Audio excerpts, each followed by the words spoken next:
So this is if you're going to do it the first way you talked about, which is from the back of this. This is a curve. You have the right side of your bias tape to the wrong side of what you're sewing it onto. So just get on, and I'm doing this at about, oh no, it's supposed to be 3/8 of an inch. That's your 3/8 of an inch. So you follow 3/8 of an inch, and you just got to pull and curve as you go. You're more so pulling the outside than the inside, because this will kind of flatten as you turn. It's a pain, but you can get your fingers to do it. It's, you know, you're just manipulating it, and you just want both edges even, the bias tape and the armhole or whatever you're doing. You just keep going nice tight. When you get to the straight part, it's super easy. But again, this is your 3/8 inch seam allowance. Super duper easy.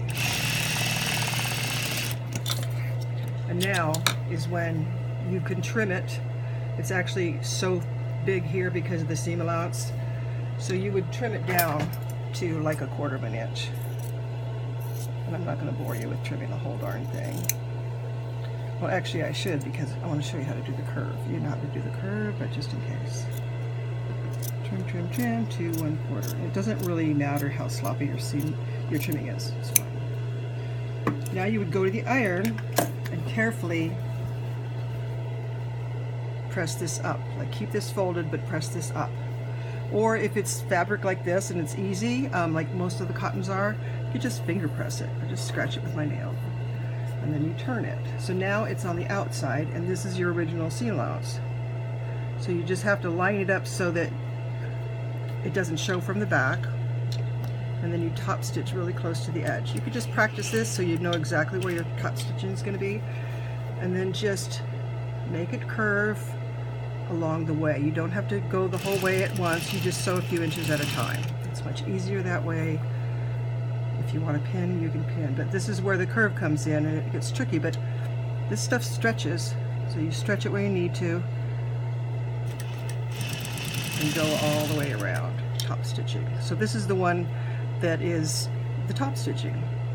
I don't always use it this way because I feel like the top stitching makes it a little more stiff when I want something soft. But it's probably not true. It's just my imagination. There's that. Okay, that's how the top stitching one looks. This is the one I told you is the crack stitching. So you have cut your bias tape, and now you have totally cut off your 3/8 seam allowances. So now this is the stitching line. This raw edge is your stitching line. So I'm going to go 1/2 inch because this is the width of what I want. So 1/2 inch, and sew it down right along your stitching line.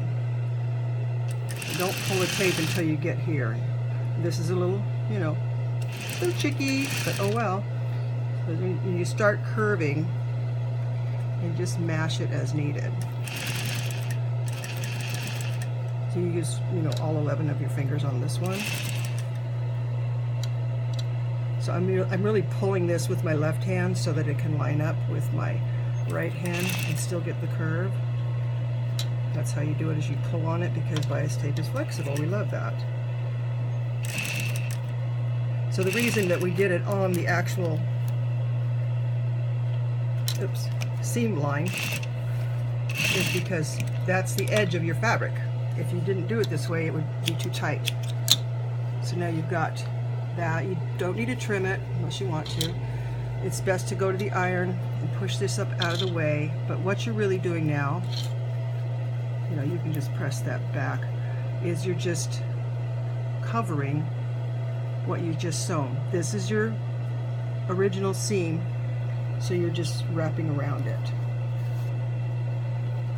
You can pin this along the way if you want, because here's where you're really going to be working. You're wrapping it around. Iron it first, it's easier. You can feel the fabric inside there, that seam allowance.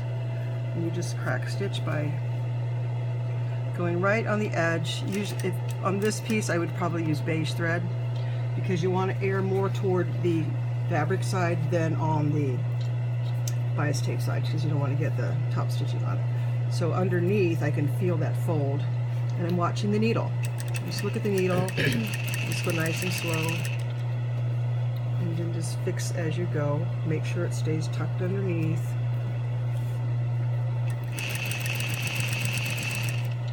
And all of this gets, even the other one, you press it when you're done. Make sure that's folded underneath. And now you're doing the curvy part, which is kind of tricky. But just make sure you're enclosing that seam allowance. So you pick which one you want. This one I am wrapping it at 1/2 inch, which is from here to here. If you want to wrap it skinnier, you can. You just would have to make it, you would cut that much off, and then you would have to make your bias tape smaller. So that's what that one looks like. So you can see the difference. This one, you don't see any top stitching at all. And this one looks like that. This is the inside, and then this is the top stitching. So it's your choice, period.